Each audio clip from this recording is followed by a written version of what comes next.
Hi, welcome to JenTalks, and this week we're looking at part 3 of the law of attraction. So last week we looked at believe, the week before we looked at ask, and this week we're going to look at receive. So when we think about the law of attraction, we often know the 3 steps: ask, believe, and receive.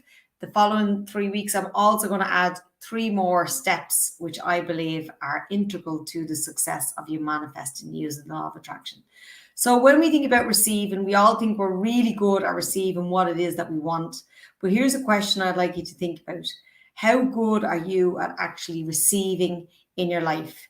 And if you think about receiving from the point of view of compliments, think about it from the point of view of help, and also think about it from the point of view of if somebody tries to pay for your lunch or buy you a cup of coffee, how comfortable are you with that?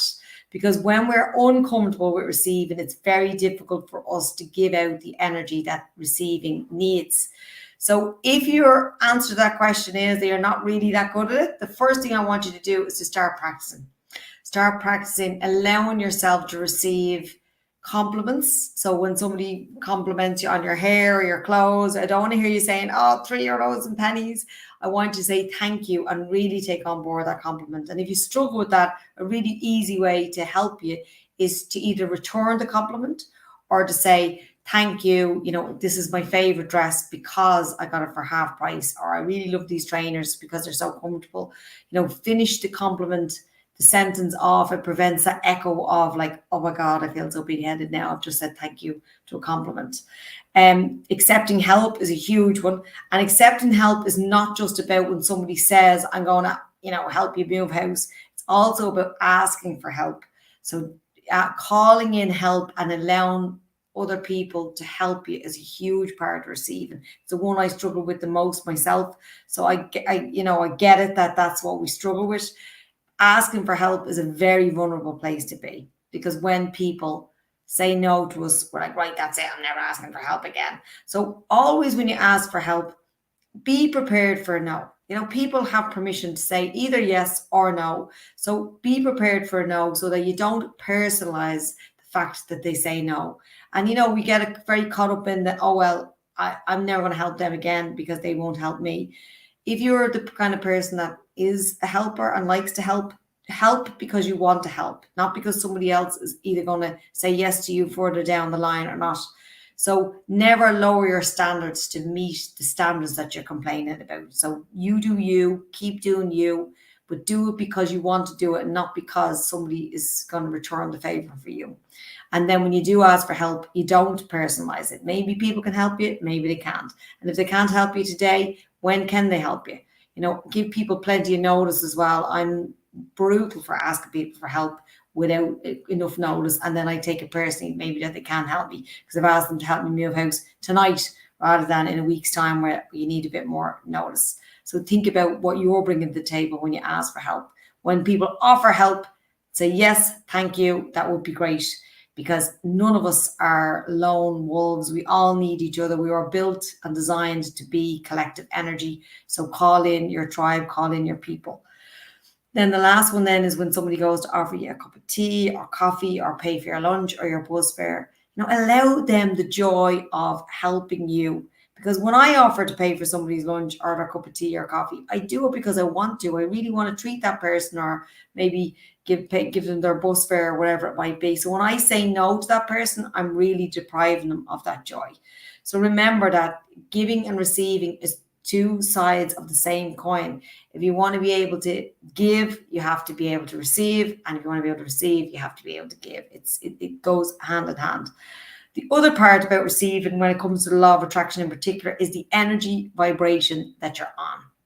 If you're on the vibration of lack, if you spend your time thinking about what you haven't got rather than what it is that you want or that's coming to you, that vibration is a lower, denser frequency. You need to be on a higher frequency. And the higher frequency, the highest frequency of all, is love.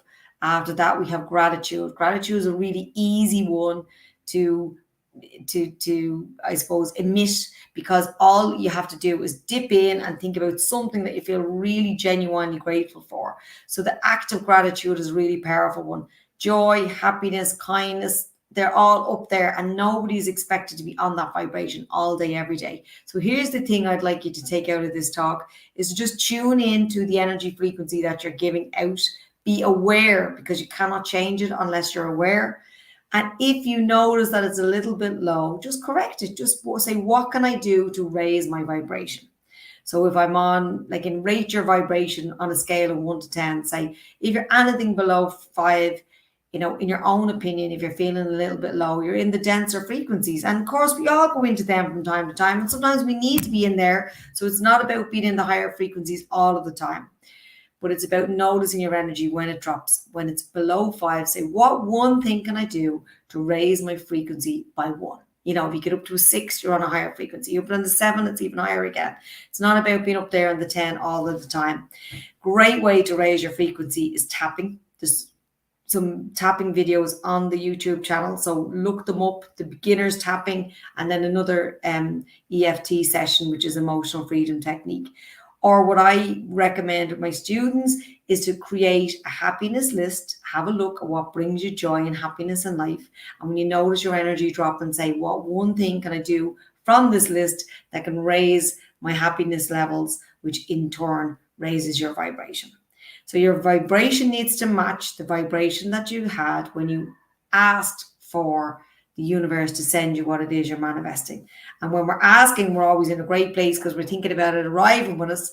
So we need to focus on that manifestation arriving with us, and how grateful we are for it arriving with us, and how richer our life is going to be for it in order for it to land. And also to trust in the universe that it's going to arrive at the exact time that it should. Often we get impatient and we think, I asked for that a month ago. Why is it not here by now? It's not meant for you now. It's meant for you at the exact time that is the right time for you, that the universe knows in the grand blueprint and scheme of things that is a better, more optimum time. So just a very quick one this week, and I will be back next week. I will be talking about the power of visualization when it comes to manifesting. If you have any questions or comments, feel free to post them below, and I will get back to you, or I'll address them on the next Gen Talk series, which is next Tuesday at 2. And feel free to contact me on any of my social media platforms if you have any questions or comments on my talk today. Otherwise, I'll see you back here, same time, same place, for Gen Talks Law of Attraction Part 4. Thank you so much for joining me today, and I'll see you all again next week. Take care.